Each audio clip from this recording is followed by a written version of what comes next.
Well, good morning. Many of you may have plans this weekend across America. I know they'll have cookouts and barbecues, but I ask everybody to spend a moment and really what Memorial Day is about. Memorial Day is about the men and women in uniform who gave the ultimate sacrifice for our freedom.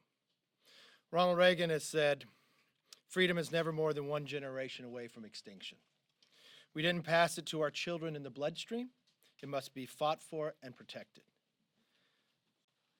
The benefit of this country for generation and generation are those who would wear the uniform to defend us and those who gave the ultimate sacrifice. So in this weekend, as those who are out celebrating the freedoms, let's all take a moment to remember those and make sure that they will never be forgotten. I just watched part of the speaker's press conference. I first believe we should not be leaving. We should be staying in Congress and finish the supplemental to disaster relief. It's something that we have been working on for quite some time. I applaud Leader McConnell for saying that he will not let the Senate leave. That's a sign of leadership. When I look to this majority in this House, I can't point to one problem that we have solved. And to the idea that we would leave while others are going through disasters, and just last night, we watched, and my thoughts and prayers go out to those in Missouri in this devastating tornado. I think the one thing that should not be partisan, that we should make sure this government is there for them in their time of need, and we should be continuing to work forward. I have a real concern with what transpired on the floor this week. It's the same thing we watched that happened last week. There are moments in time that I believe all America becomes proud of this House.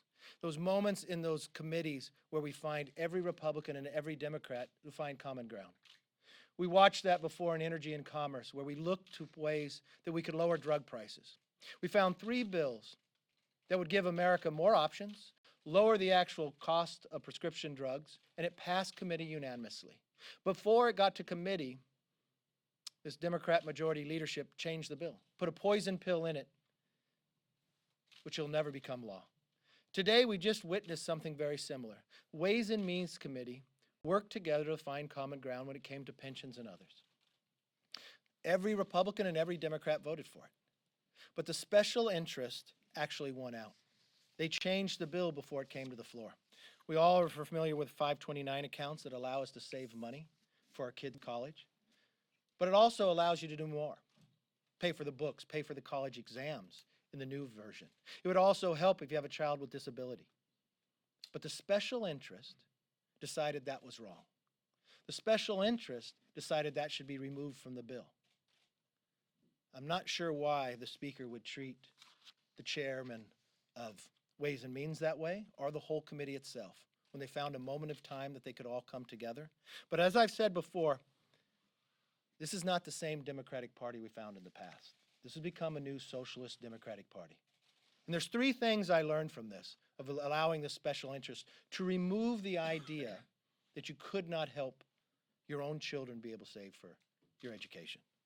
The Democrats want institutions, not individuals, be the focus of their education funding.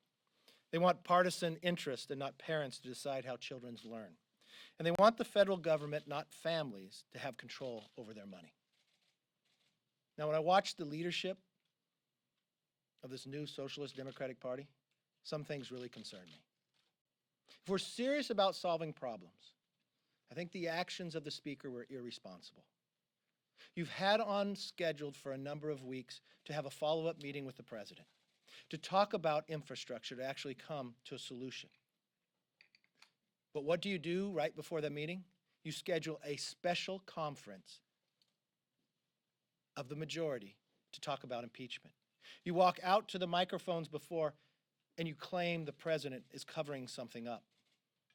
In that same day, the Speaker questioned all Republicans' oath to the Constitution.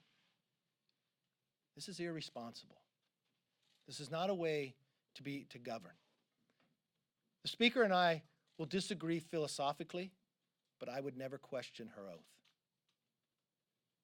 And the idea that how long and how many years we've gone through the investigation, it's time to put that aside.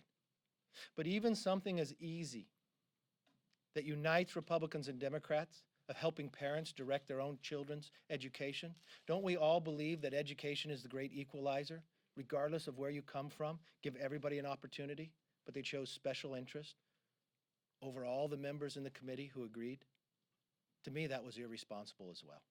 We can do better, and the first action we should take to show we could do better, we should call the House back in. We should stay here, finish the supplemental disaster, and show the American public that we can govern. It shouldn't be leaving this weekend. Open up for questions. Yes, Chad. Do you think the actions of the president, the way he comported himself, that was presidential yesterday? Conduct a meeting like that? I think the actions of the speaker to call a special meeting. They did not have a conference that day. It's not scheduled during that day. She put out a notice to all members to notify them to come to talk about impeachment. She walked before the microphones and claimed something that we just spent years showing that is not true. Does she have some information that Mueller did not have? That all the FBI agents did not find from the hundreds of witnesses they went through? This is the same action we found that Adam Schiff lying to the American public for 2 years. The idea as a Speaker of the United States Congress would walk out and claim something that was not true right before she walks to meet with the president, to me, that's irresponsible.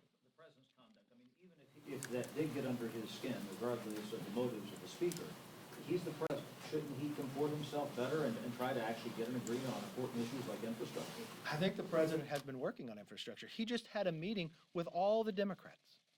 He said, yes, let's do an infrastructure bill. He said, come back, let's have that other meeting. He did nothing different except exactly what he said he would do, that he would meet and he would come to a solution.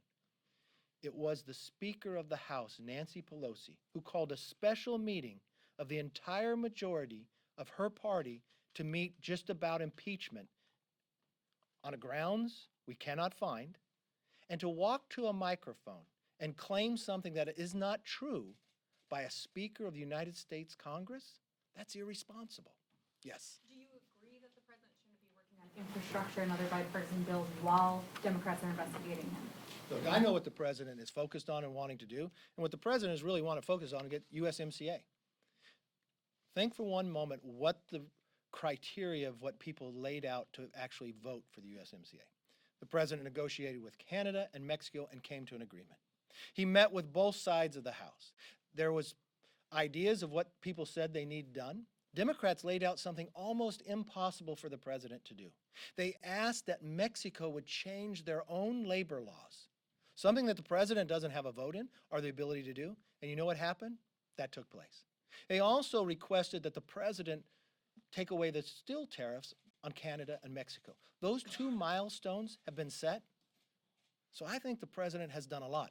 Let's make the economy stronger.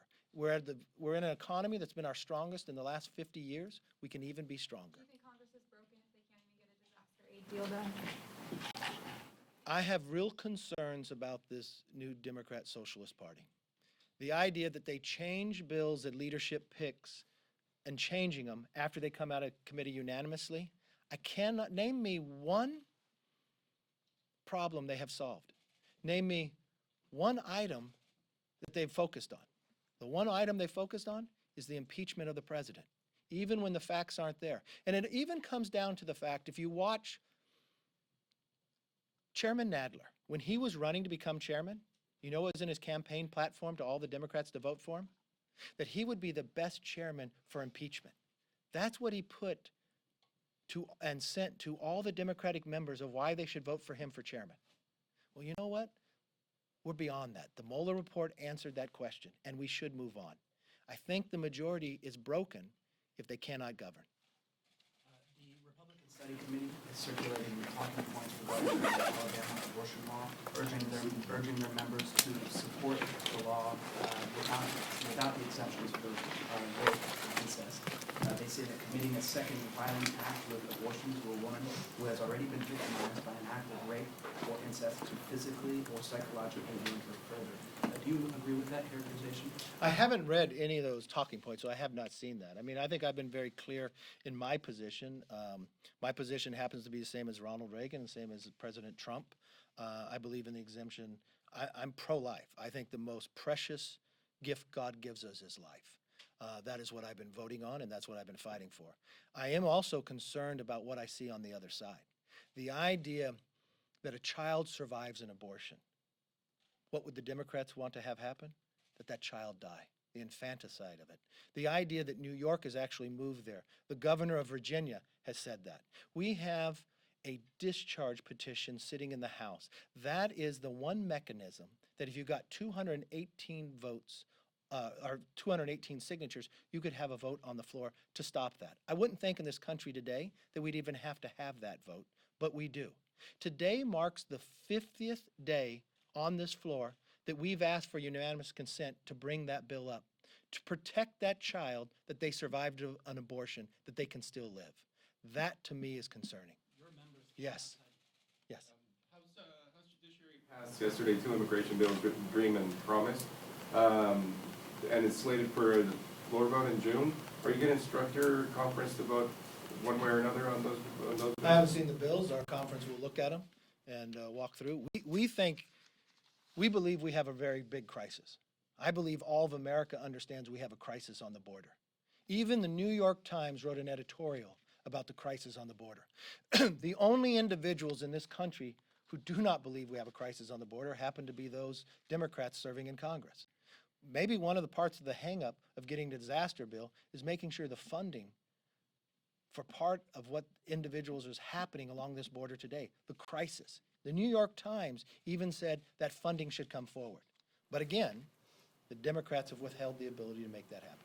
Do you believe the basic idea of the DREAM Act of protecting Dreamers or giving them a path to... I believe our overall immigration system is broken, and that's why last Congress, we brought two different immigration bills to the floor, but not one Democrat voted for them. This is a problem. We got to secure our border. We got to solve the challenge to make sure this land is a land of immigrants and continues to be that.